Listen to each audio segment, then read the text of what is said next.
guys, welcome back to my channel. If you are new here, my name is Amanda Ray, and whenever I was 17, almost 18 years old, I left the cult that I was born in. If you are interested in hearing more about that, I will leave some links to those videos in my description box down below. But today we have my cousin Gerald here. Hello. Hi everybody. Gerald is, I'm going to explain who you are. I think some of you may already know who he is because he was in one of my previous videos with Kollene, right? Yeah.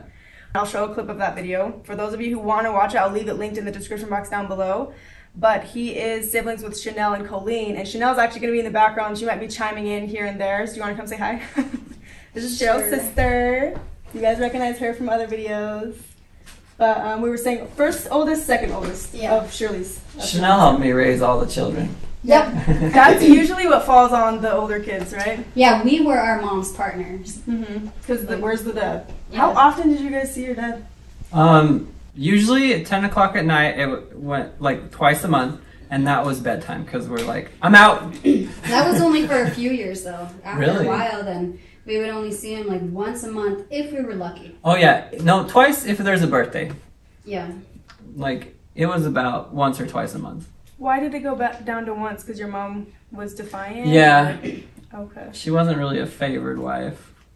I heard there was we only didn't one really, favorite. we didn't really suck up to Daniel ourselves either as kids. Yeah. So he just went to the families that would? I don't know. I remember. Well, like think of it this way: as a guy that can have everything you want, are you gonna go hang out with a girl that is not nice to you? Because you can go over here and this bitch is nice. Yeah. So it's like, it's true. My dad, when my mom was arguing with him, what would he do? He would just go to the other wife's house. Yeah. Like, and then it was like a double punishment for her, you know? So it's like she wants to keep sweet because she wants to have a husband, wants to have a relationship. And you're the oldest of how many kids does she have? 12. Okay, so the oldest of 12 kids and of the 7th wife of Daniel's. We're gonna basically do this how I usually do all my interviews. I'm gonna ask you some questions, and then obviously you don't have to answer certain questions if you don't want to. And we're gonna hear more about Gerald's story. So my first question that I did have for Gerald, what? Hold on, I wanted to say something before we start. Okay, yeah. Because like I don't usually share my story, and I wanted to express why. I want everyone out there to understand. We all have stories, we all have things, and good and bad, and sometimes it's hard to talk about things that happen to you, especially to people, like to the wrong people. The wrong person will make you feel worse for something that you already feel bad about. So I think it's important to not share your whole horrible experiences with everybody in the whole world. You have to guard yourself sometimes. You have to protect yourself, especially going through the type of trauma that we went through in the order. Not everyone's gonna understand that. And I remember when I first left, I was looked at as a zoo animal if I told the wrong person my trauma.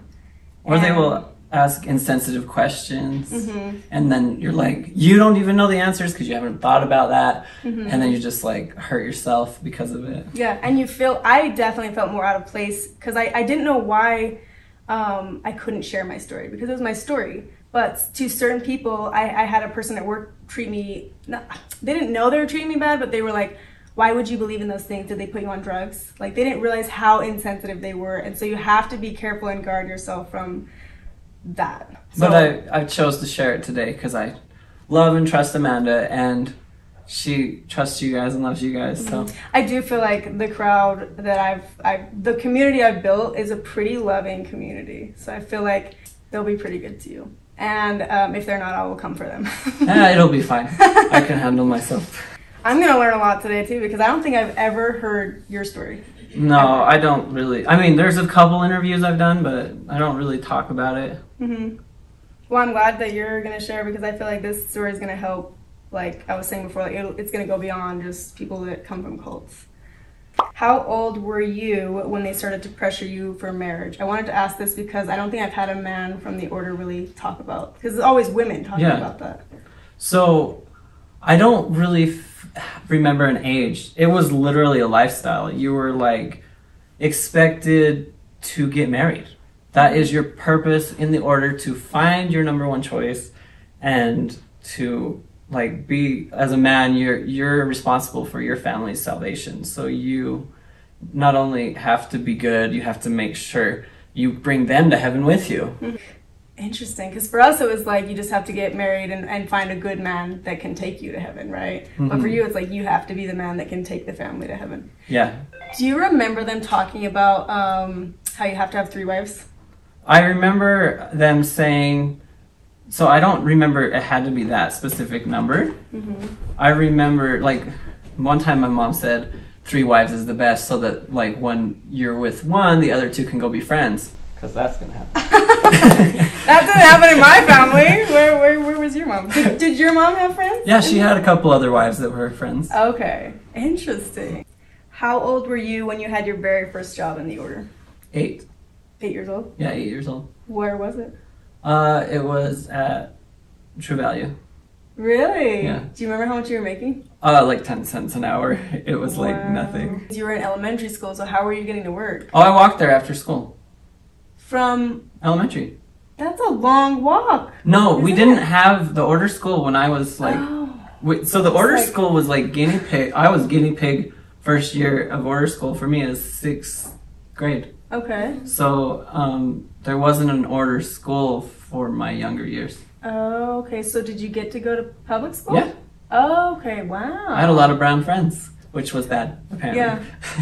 That's what I was told the story on my channel before, but my first outside friend that I brought home, she was African American. Right. My dad was like, not only did you bring an outsider home, but you brought a black outsider home, Amanda. Shame on you. Okay, so 8 years old, you were walking from elementary school to go to work for 10 cents an hour.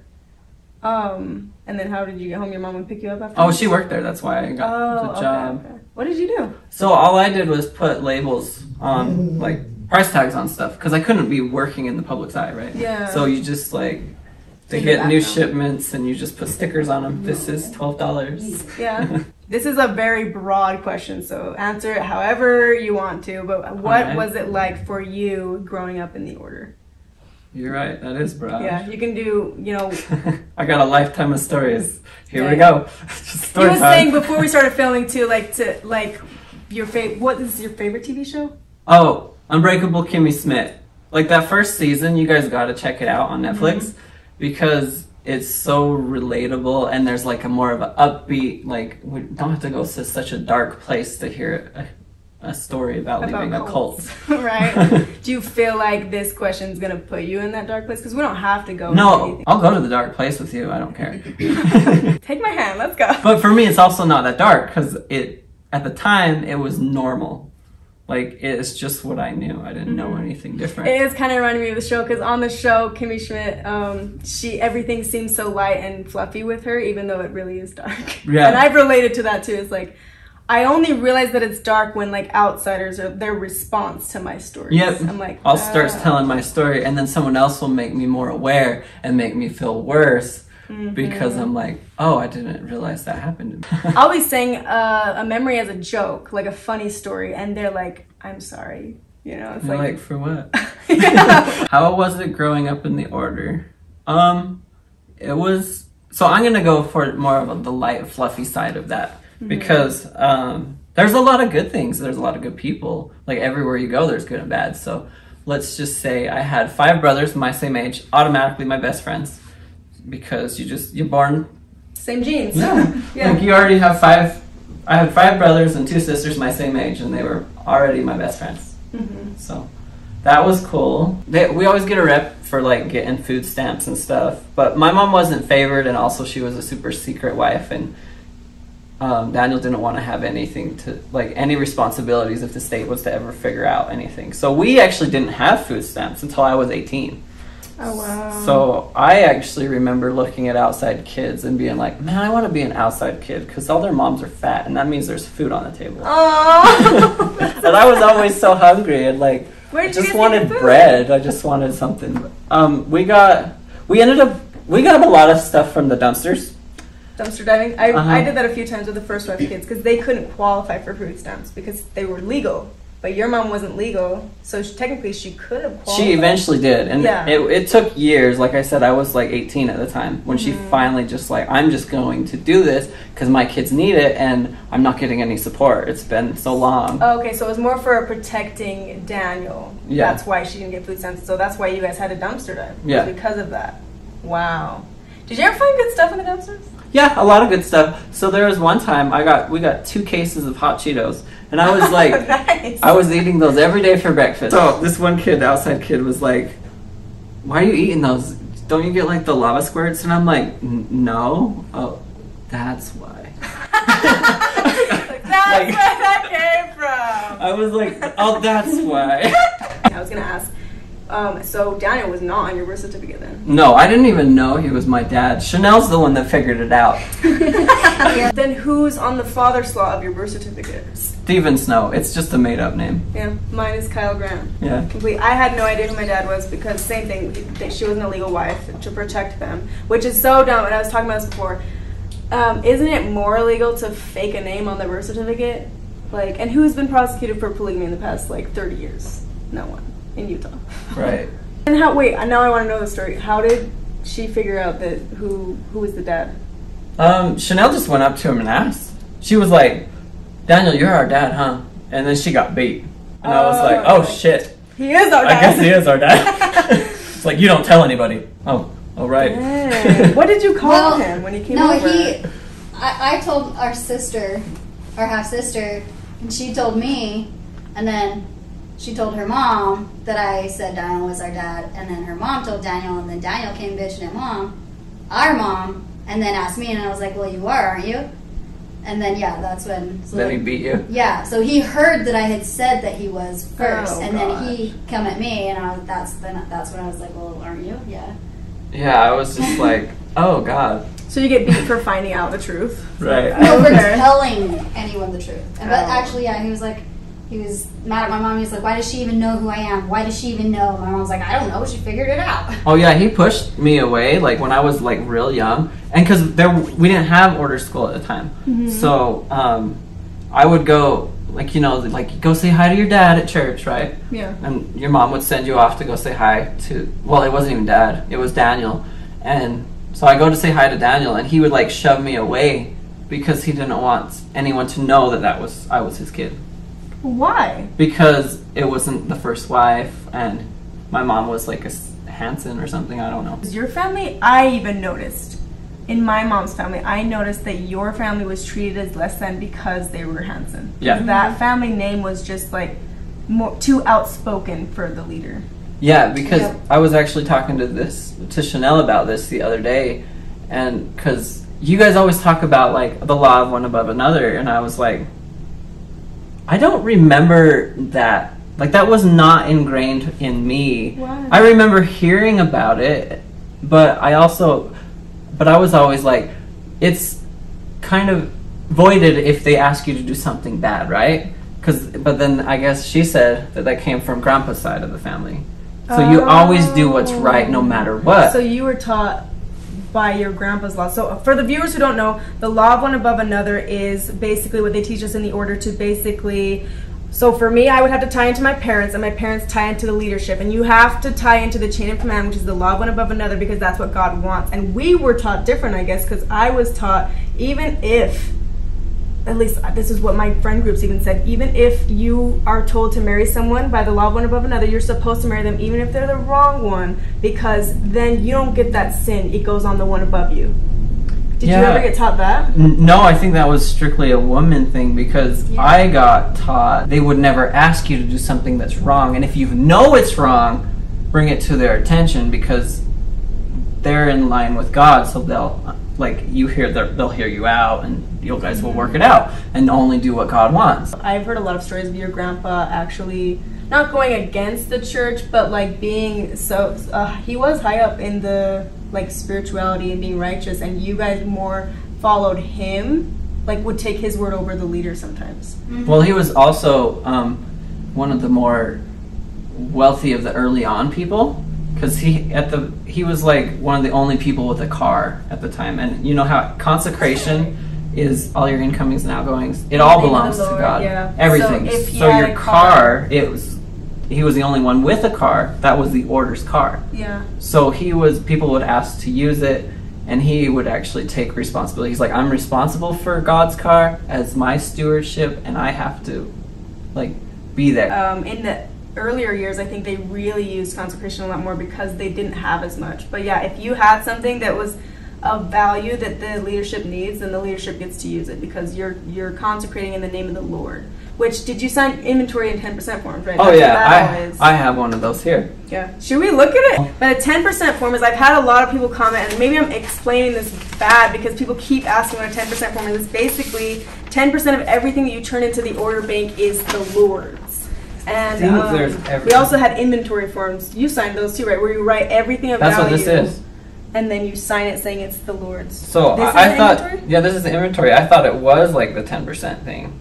It's two separate forms. That's what I was told. Maybe it is. But this basically just, you put everything that you have, like the money amount, your supplies, accounts receivable was 5,000. So, that's the back account.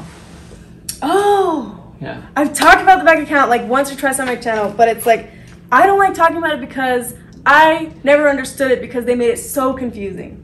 They would okay, so the end of the year, all of your money, except for a certain amount, would go into this back account. Mm-hmm. What did they teach you about that? So, because all your money's in the order anyways, so why would they need to take money and put it into a bank account that you have no access to? I had no idea what they were taking. Well, in the order, they teach you that the outside world is very scary. And the reason that they're hiding your money is because the government, if they know you have it, they're going to come and take it. And so a lot of the order people, we don't know anything. We are like in the order, in this fish bowl. We don't know anything outside of this fish bowl. We don't know there is really anything else. Yeah. Than that. And then it's like, so the bank account was just described as we're hiding it from the government.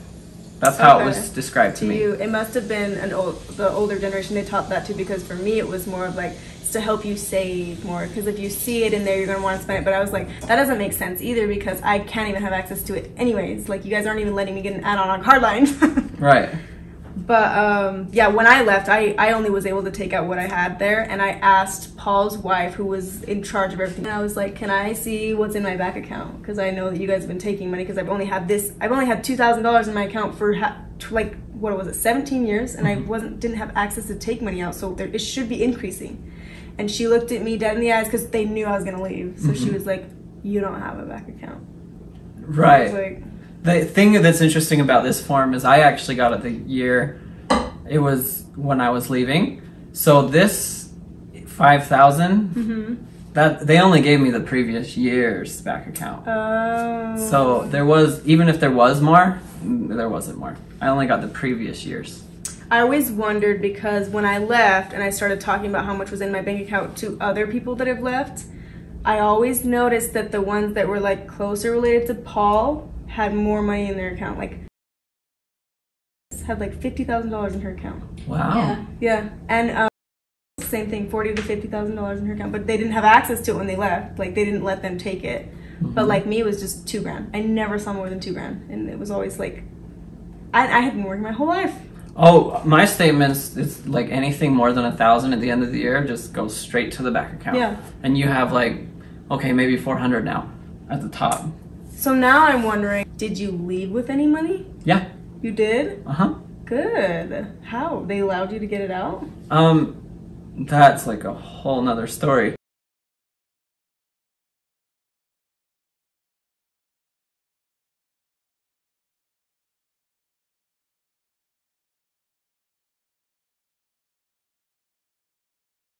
But I know we're gonna be bouncing around probably because I'm curious now. Because I left with $2,000, but I was only able to get that out because I worked at the bank and was slowly making fake authorizations, like smaller amounts of money, or else they would have caught me. So I started doing that because I'm at first. Okay. And so I was approved to get go to karate because I was supposed to make one of our karate. Yeah, I got approved to go to karate for $500 a month to try to convince our cousin to marry my brother. So they were incentivizing you to get her to stay? She was already half out. She had a boyfriend going to karate, so they got me to go to karate too to try to convince her to marry my brother. And I've never been one to want to control anyone, so I was like, I'll tell her I'll go to karate and I'll do and see what she says. I don't. But did you really just want to go to karate? No, I really just wanted the money. Oh. So I just took the money. I went to karate for like the first couple months. So I was literally putting like $500 a month in savings in a regular bank account. But saying that you were going and doing spending on those things? Yeah, going to karate to make so this girl would marry my brother. And I never did that. I didn't care. You're just like, you want to marry him? No? Okay. Yeah, they do that a lot in the order to where they try to do the like tattletale system almost. Where when I like was running away a lot, then they put me in my little sister Rachel's room so that she could watch over me. But really, she would just like, I'd be like, text me if mom wakes up. And she'd be like, okay. So it made it easier. But I think that a lot of families aren't like that though. I think they really are tattletale to like, because they think, if I'm tattletelling on you, yes, you're going to be mad, but I'm saving you. But right. For you, no, like, I don't care. am guilty of that too. I remember certain circumstances where I was like, I would tell the person though first. I'd be like, hey, if you keep going this way, I'm gonna have to tell your dad or whatever. Because you feel responsible for their salvation. Yeah, and it was some kind of brainwash bullshit. They didn't like you to get super close to each other because they did want you to be able to, one, tattletale, and two, if the person leaves, you can cut them off. You know? Yeah, kind of. I was pretty close with a lot of people there, and it was... But yeah, you did do that. I remember Kollene left for a short period of time before she actually left, and we just cut her off. She was like only 14, so they brought her right back. But like, wow. I remember like how weird that was to just cut her out of my life. Yeah. And like then when she came back, I was like, wow, I'm kind of horrible for doing that. Like, did it make you feel like, yeah, for me it was like I couldn't do that, and so I assumed my family wouldn't do that to me, but they definitely did do that to me. I guess now I have another question that's on that line. Was there a point where you realized you didn't believe in this? Yeah, actually, the Shanell story is where my story starts. Really? Because your dad called me. Before we get into this, sorry, Shanell married my half-brother, and so that's why my dad is so involved in your guys' life, because he was so involved in their marriage. Because I've never heard your side of the story. Okay, so it started with me hearing my brother's side of the story, which was Shanell beat up your brother, and now he's in jail. He didn't lay a finger on her. That's what we heard. And I knew Shanell was like, what, 100 pounds? She's like 98 pounds. And she like, beats up my 250 pounds. 92 right. pounds. Like, what is she going to do? Me as a 15-year-old, 200-pound dude. Yeah, I was like, that does not line up. And I remember texting you and being like, because this is like so off topic, but my mom was like harassing and bullying Shanell online on my Facebook because she had blocked my mom. So she's like, man, give me your password so that I can harass her, because I guess that's what the Lord's people do. I don't know. So I texted Shanell. I was like, that's not me. Please, I would never say this to you. Like, I believe your story. Yeah. But like, they didn't care. Well, after I ended up blocking you too, before and you I let me know, but then like, she started using Rachel. She went right back, like started up again using Rachel's instead. It's so petty. So I'm sure seeing how my family acted probably opened some eyes for you. But what was the main thing? So it literally was that. But I'll go into the story a little bit more, because like I fully believed in the order. I 100% was living the lifestyle, living all of the order standards to my best of my ability or whatever. But then to watch my sister be treated the way she was treated, and then to have them say the things. Shanell always owned up to what she did. Yeah. She never lied about any of what she did. If she did it, she said she owned it. Yeah. And so this other guy I knew he was going to strip clubs. I knew he was like drinking. My brother. I knew there was some drugs, and I was like, just those things by themselves, like order standards. No, that's not order standards. Breaking order standards for sure. So, but then they're like, well, if Shanell doesn't go back to her husband, the order doesn't have divorces, so she left, I guess. And I was like, how is that right? So I stayed, and I worked at the order school, and I was like, well, I'm going to make sure nobody else marries this guy. I'm going to tell all the teacher aides that come in for snack for their to classes that this guy beats his wives, so don't be one. Don't be his wife. Mm-hmm. And then I'm like, here's your oranges and bread and PBJs. Now don't marry. Here's your word of advice for today. It got back to his mother because she was one of the teachers. Yeah. so she was hearing me tell everybody, don't Not marry to him. her son. Yeah, not to marry him. So then your dad calls me, and I'm like, I remember the phone call. It was literally this phone call that I just was like, maybe something's wrong here. But like, your dad calls me, and he's like, I'm like, hello, and he's like, I've been hearing you told people I beat my wife. And I'm like, no, I never said that. I said your son beats his wife. I don't know what you do with your wives. What do you say to that? And he's like, well, why would you tell people that? And I'm like, well, because it's true. He's like, well, I don't want you to tell people that. And I'm like, I bet you don't. How did that? I'm like in so much suspense right now. Well, I was like, it was interesting because how it ended, I actually just hung up on him. Wow. And this is, mind you, my dad is a numbered man, which is like a higher up in the ranking because he earned his number. So he's supposed to be this great God-given, right? He's like God-following whatever man, yet he's telling you to hide the fact that his son is beating your sister. Right, and he didn't even be honest about where his information was coming from. This is why I hung up, because he's like, oh, sister so-and-so told me this is what you said. So I literally hung up to call so-and-so and be like, did you tell Beryl this? And then she's like, no. I'm like, so I called back, and I'm like, and then Beryl doesn't answer. So I leave like whoever his assistant was. I was like, oh, can you give him a message? Oh, this person, so-and-so, haven't heard from you for days. So you lied. No, he did stuff like that all the time to get, like, he would say to the person that I wanted to marry in the order, he would say, well, this person saw him smoking weed, so you shouldn't marry him. And then I would go talk to that person and be like, what? He would just make things up to make it. And then it made me realize, wow, half the stuff that he told me my whole childhood was a lie then. It was literally the lies that I caught him in that made me be like, and because he was a pillar of God's kingdom, of like whatever. Numbered man. Then I was like, this doesn't add up. Something's wrong. But my question is, now on that topic, if you saw that he was a numbered man, but he was a liar, basically, did you ever question because your dad wasn't that great of a person either? Oh, I just felt like there's good and bad people everywhere. And I knew my dad was the bad guy, but I just was like, he's just one bad guy. Like, you can still be in God's kingdom and we can still do everything God wants. But then to see there's another one that's doing that, and there's people that are even pushing Shanell out and like being on the abusive person's side. Yeah. Oh, even he was the one that said Shanell's either with or out. Your dad? Really? It wasn't even like, I didn't hear that from your dad. Wow.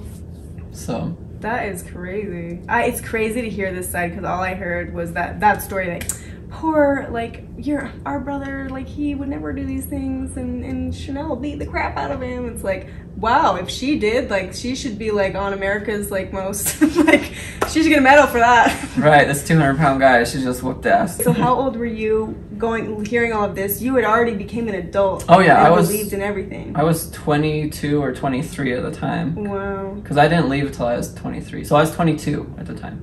So your whole world comes crashing down at that point. Okay, I have a deep question. How old were you when you realized that you were first attracted to men in the order?